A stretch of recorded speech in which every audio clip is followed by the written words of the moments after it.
It's time, and we're gonna start on Demon Island. Oh, are we? We're gonna test it out? Nope, Snowy said no.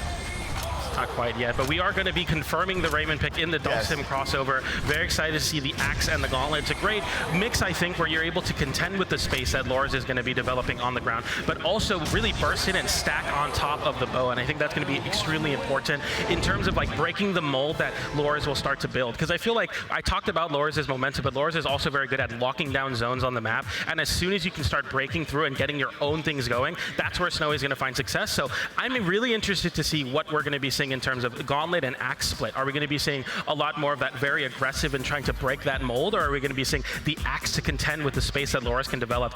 It's really up in the air for me, at least, to think about, but I'm very excited for that. Yeah, I know we can sit here and speculate all we want, but it's just these play styles and the weapons we know we're going to be. I'm getting more excited as we see it here, Slow. I'm so excited for this matchup. Like, it's supposed to be our job to like know what's going to, to have a good idea what's going to happen, and I don't have a clue, bro. Like, this can literally go either way. I do fear that if Snowy, if the start of the beginning of the set doesn't start working out in his way, I feel like that may snowball on his end in terms of the mental, and I don't want to see that happen.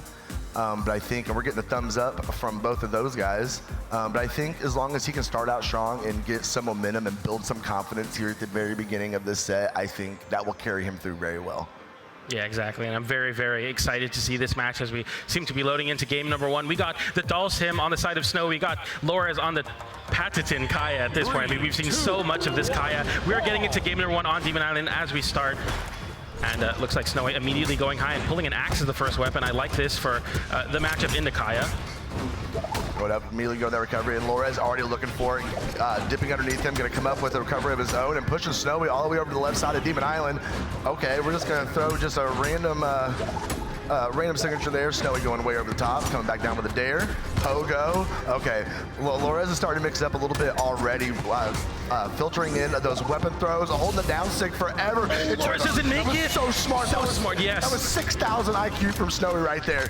The threat of going and pulling the trigger on that stick was enough to force Lores to not touch the wall, because you drift off stage, you force them to kind of hesitate, and Lores was unable to make it back. But as I say that, Snowy didn't hit the stick to take the stock. Lores does find it on the bow. What I like from Snowy, immediately going for reads on Axe and starting to put the fear in Lores. You see downlight into ground pound, into recovery, calling out, I will be ready if you panic, and just really pushing that issue on Lores. No, I'm sorry, the way he used that down signature and the active input off of it to know he was taking Lores' options away.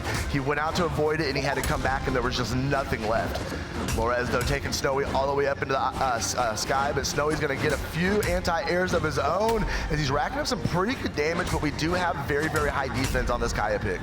Yeah, it's one of the biggest reasons why Kaya is so played, and I think what we're seeing is a lot of success on this Axe from Snow, and you really like to see that, I think, but we're going to be getting the weapon swap. Oh no, just throwing it and cycling another Axe using the Gauntlet, and now Laura is the one without a weapon, switching back into the Axe with a break dance. You always have time to dance in Brawlhalla as Lores takes that stock and the lead slips away.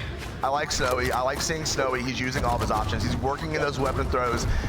There we go. Going to go ahead and finish off that stock. And I think we both calculated this correctly, that we are definitely going to be in for a very, very close set here, as Lores is desperately searching for a weapon here. Snowy's not going to be able to keep him off of it. Lores going up. Oh, he was able to go ahead and come back down and get a spear, but Snowy's going to try it again. Got underneath him. Lores is not able to get the pogo, but he does get a couple other chip shots over on the side, and Snowy's not able to answer back yet as we get into we're both in orange on this final stock. So I'm really holding this center stage on Demon Island. No soft platforms to assist Lores in the attempt to break this mold, as the Axe continues to be the thing that Snowy really leaning towards, throwing away the gauntlets immediately. Lores, I think, really struggling here as Snowy just continues this Axe play, such big damage in that three-piece. Lores not wanting to burn any resources, jumps away that time. Snowy not correctly reading that option, but I mean, the juggle state has been tremendous, and this makes Demon Island so scary. Lores with very little resources finds their way back, gets the sidelight into the SIG, and Lores takes game one. Wow.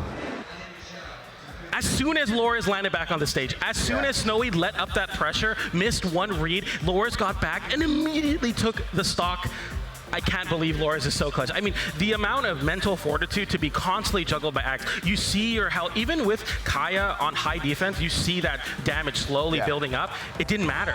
Just land sidelight into the immediate side stick, it worked out. And honestly, using your weapon throws like that for me, especially, it's exhausting. Like, I feel like there's so many extra inputs trying to juggle my weapons like that. Yeah. And having to work that into your spacing and your movement and trying to put out damage, like, there's so much going on. Start playing this weapon starve game. I really like when players start playing into this strategy where you just, have a weapon so controlling as Axe and just really forcing Lores to work for the weapon, because right now the damage very even so far, but a lot of this on the back of Snowy weapon starving Lores. Lores going for the side stick there, gets immediately hit with that side air. Snowy looking to find this edge guard, can't find it, gets the recovery. Lores on the right side of the stage, nice dodge to avoid that. That would have been the stock. Yeah, that was an absolutely clutch dodge. Oh, Snowy though getting caught up in some of those bow shenanigans, getting sent way over to the left side. Oh, a missed it, but Snowy's gonna get an unarmed recovery to put a little damage on him and still can't get over to that weapon drop. Lores is holding it down. Snowy gonna sneak under. No, still cannot get on that weapon, and nobody has gotten to be able to confirm a stock yet either, as we get almost a full minute into this second game here. Unarmed for Snowy. Yeah, you get a little gravity cancel downlight into ground pound. It's on the stage, so it won't KO, but Lores looking very solid here to take this first stock on the bow. Snowy holding onto this left side of Demon Island for dear life, but the end light comes in to cover the cross-up, something that is usually very strong versus bow, but Lores, even with a little bit of stage left, still having time to do a turnaround end light to take that stock. Very, very precise movement from Lores, and I think that's what we're seeing a lot from Lores. Very controlled and calculated. Okay, you say that, he's got himself in a bit of a pickle over here on the left side of the stage. Weapon tossed up, looking for the weapon starve again. Downlight into recovery does come in for Snowy, who I think cycled another gauntlets with that Axe weapon. We're going to see, I think, Snowy wanting to get back onto the Axe as the big damage dealer. We've been seeing the gauntlets actually taking the stocks, which is good to see for Snowy. Absolutely been able to catch those aerials and finish up with that, recovery. Snowy coming down.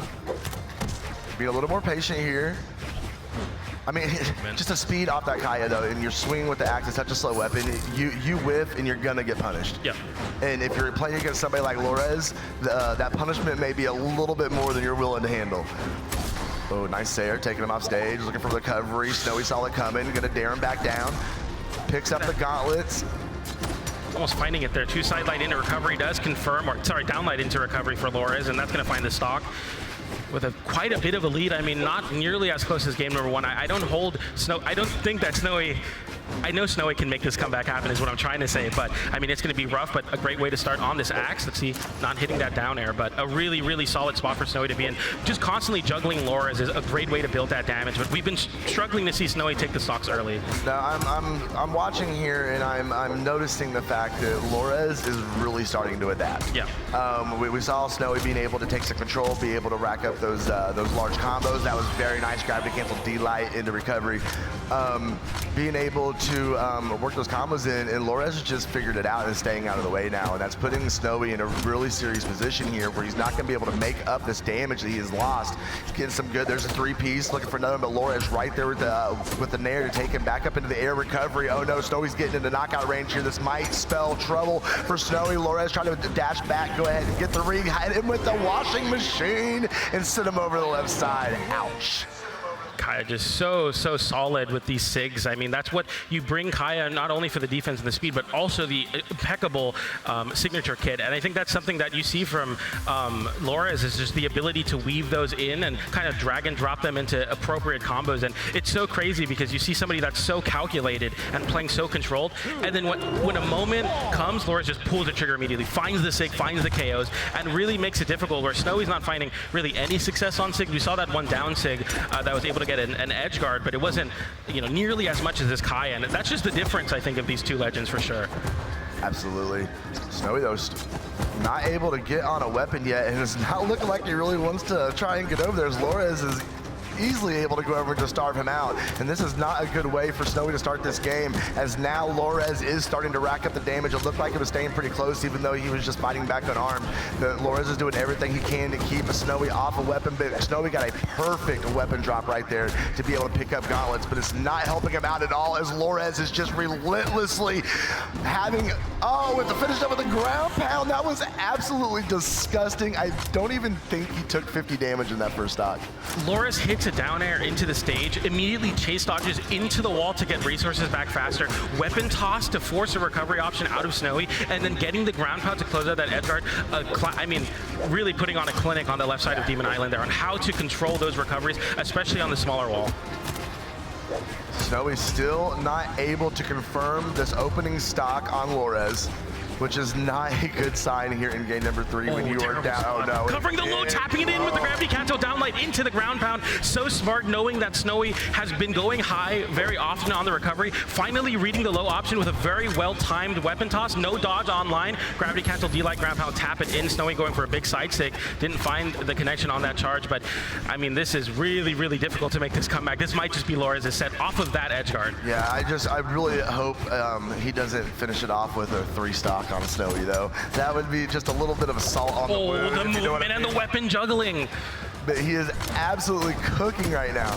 Oh no. Oh, what? Oh, the weapon tosses down airs, gets 3 of them. So much damage for Lores right now. Snowy can't find land, can't find reprieve from the pressure, can't even find a weapon, going for the haymaker, trying to make something happen, but it's just not enough. Lores with a 3 stock and a 3-0. That's exactly what I feared was going to happen. When I talked about the mental, when he lost that first game, he's just one of those players, and it snowballs so quickly, and we just watched it happen in real time. But this is winner side still. Snowy's